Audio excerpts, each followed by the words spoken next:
La poesía es un género que me gusta mucho.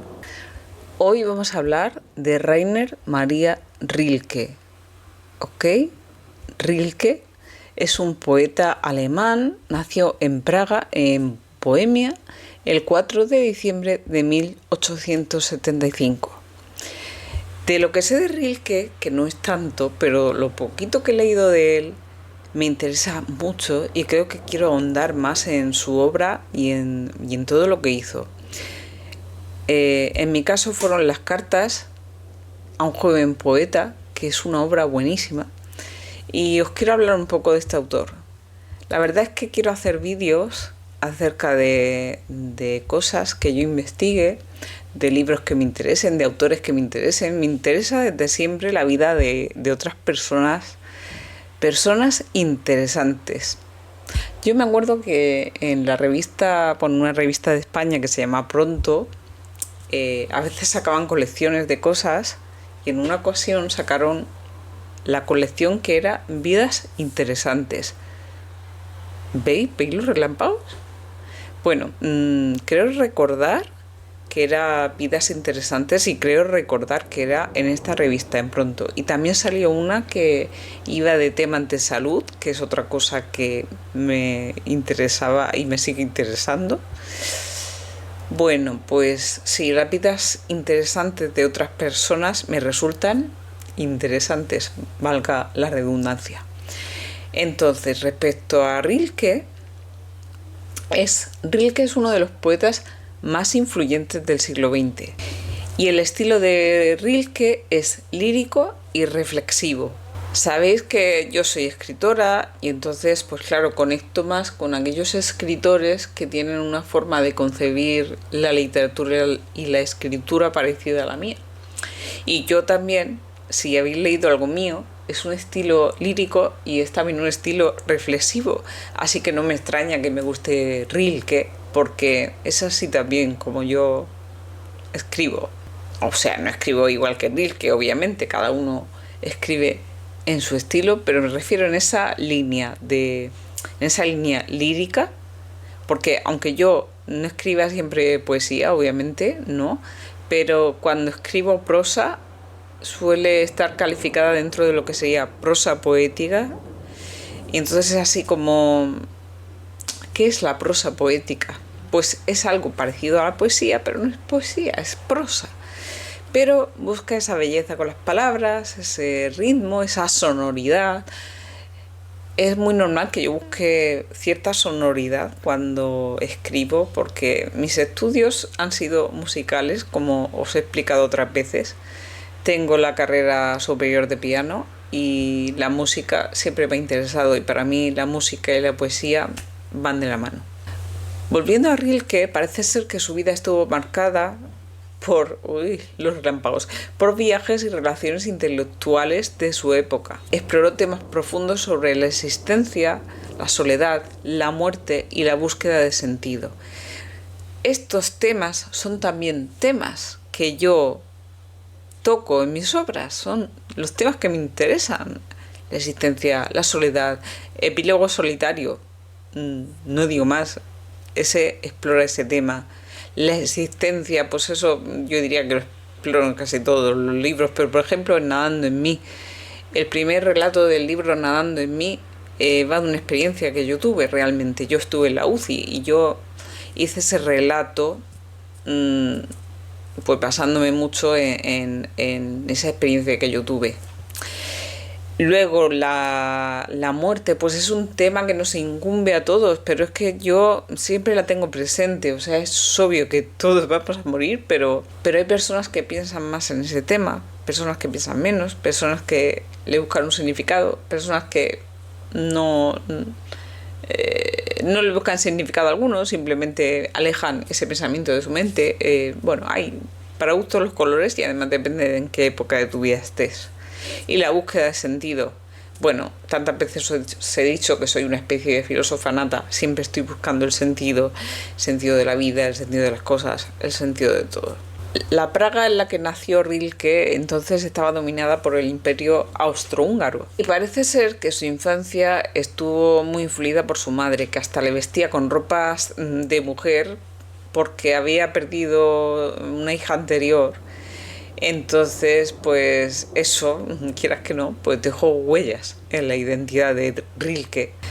Entonces su padre, pues para terminar de arreglar las cosas, lo envió, ¡pum!, a una escuela militar, lo cual Rilke detestaba. A ver, es como si a mí me envías a una escuela militar, un alma sensible, un poeta, una persona que se preocupaba de temas tan profundos y una persona que era de un estilo lírico, reflexivo, pues ¿qué hace en un campamento militar? Es que imaginaos. Bueno, una escuela militar.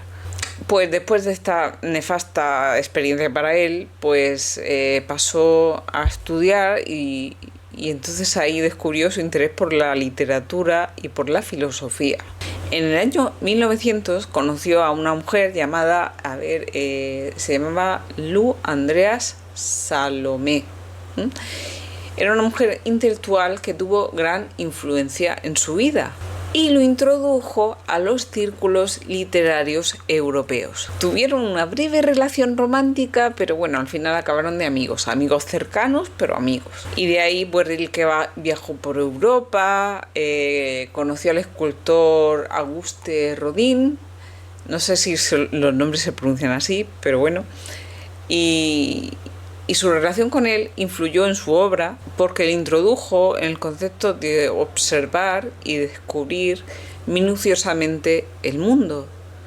Algo muy importante en la literatura, porque la literatura y la ficción, bueno, la ficción sí también, pero según se aborde, pero es un ámbito que presta mucha atención al detalle. El detalle es muy importante cuando escribimos y cuando leemos. Siempre, por eso se comenta a menudo, es mejor el libro que la película, porque en un libro entras más al detalle, te enteras mejor de todo. La película sí tiene pinceladas, pero generalmente no profundiza tanto como profundiza un libro. Así que eso de observar y describir minuciosamente el mundo, Rilke luego, ¿a dónde lo aplicó? Pues a sus poemas.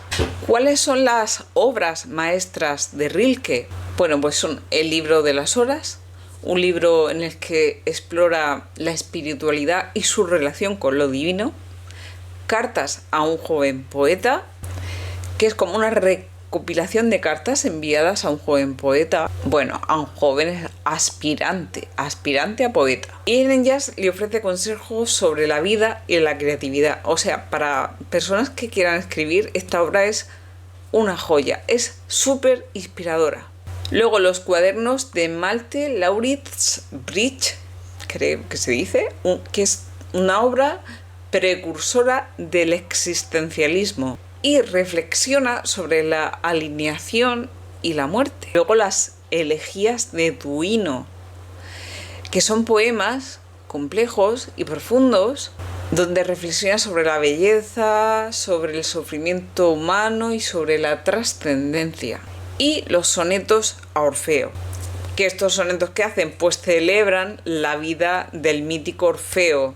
Y bueno, en los últimos años de su vida, Rilke pues se fue a Suiza, pasó sus últimos años allí, en Suiza, y allí sufrió leucemia. Su salud se deterioró, continuó escribiendo hasta su muerte. Pidió que su epitafio fuera rosa o contradicción pura, placer de ser el sueño de nadie bajo tantos párpados. Quiso que su epitafio fuera, pues, poesía pura y dura.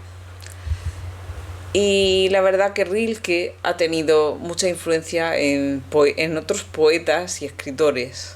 Eliot, Auden, Marina es rusa y no me sale el apellido. Perdón. Tsvetajeva. Tsvetajeva. Marina Tsvetajeva. Por cierto que ahora estoy intentando aprender ruso, pero vamos, acabo de empezar y es obvio que no he conseguido gran cosa.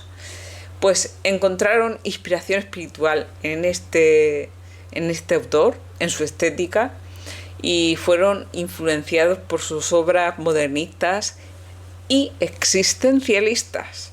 También tuvo influencia en la poesía de un autor español, Pablo Neruda, y Pablo pues admiraba la capacidad que tenía Rilke para expresar emociones humanas, así como con tanta introspección. O sea, nuevamente es algo también muy propio de mi forma de escribir. Soy una escritora muy introspectiva.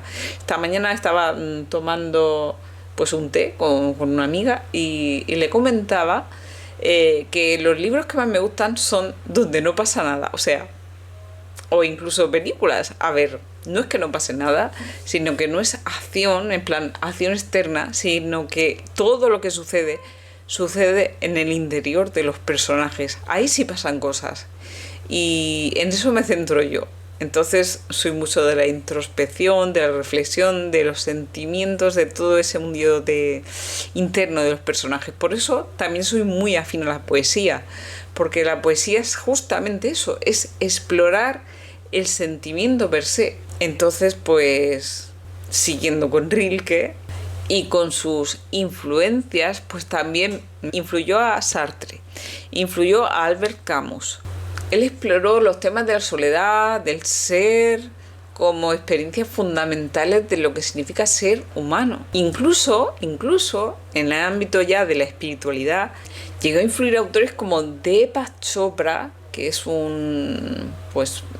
como un autor indio, así de estos temas, un conferencista de este tipo de temática, ¿no? Y luego a Thomas Merton, que lo citaron como una fuente de inspiración para el autoconocimiento y para la meditación incluso. Entonces resulta de que Rilke no es solo que ayude a escritores, a filósofos, sino que ayuda también para el crecimiento personal.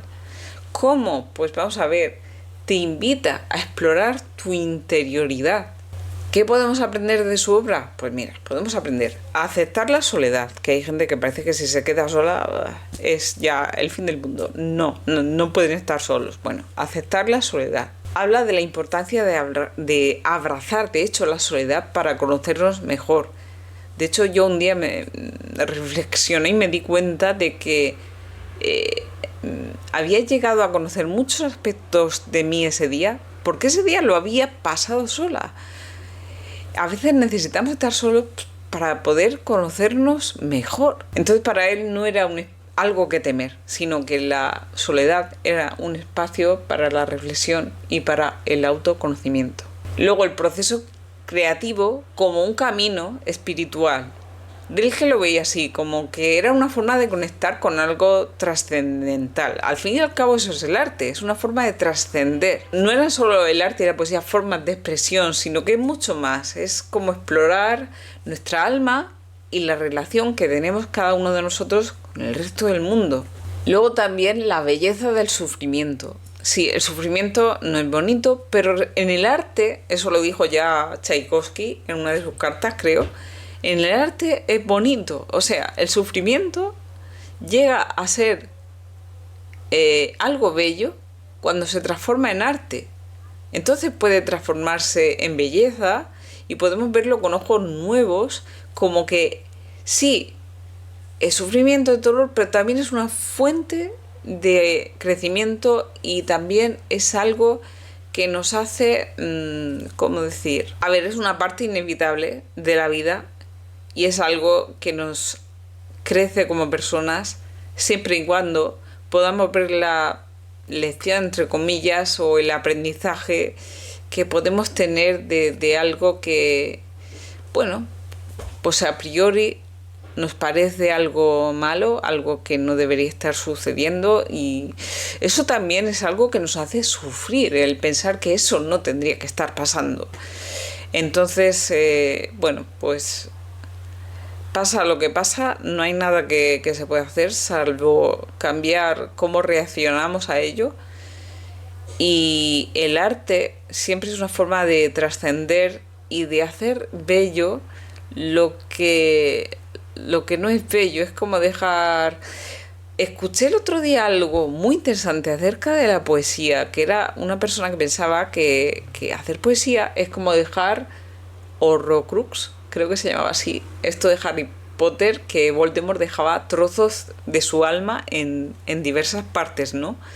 Pues la poesía eso es como dejar trozos de tu alma aquí y allá, y allá. Claro, así te vas conociendo, vas construyendo un camino de autoconocimiento asombroso. Nos invita a vivir las preguntas. Una de las frases más conocidas que tiene Rilke es la siguiente: vive las preguntas ahora. Quizá entonces, algún día en el futuro, gradualmente, sin darte cuenta, vivirás tu camino hacia la respuesta. Digamos que nos anima a aceptar la incertidumbre, porque la vida es incertidumbre, y verlo como un proceso de exploración continua.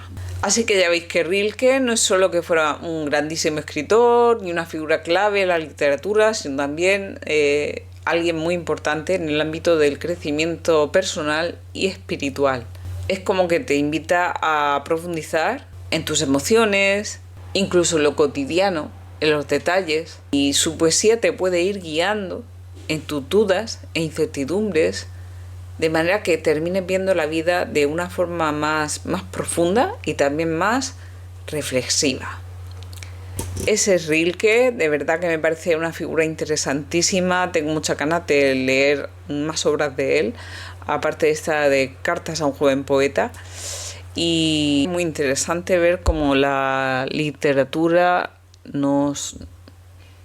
O sea, ¿qué hay de interesante en los autores, en los libros, en lo que profundizan y cómo eso nos puede guiar en nuestro propio camino de vida?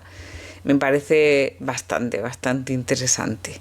Bueno, os recuerdo que tengo libros publicados en Amazon y que está pronto a salir un libro ensayo que hice, que es Cuadros en el espectro, que como una persona que estoy en el espectro autista, pues he querido, bueno, y que soy altamente sensible y con altas capacidades, he querido un poco reflejar pues un poco la tónica de todo esto que he ido diciendo en el vídeo de hoy.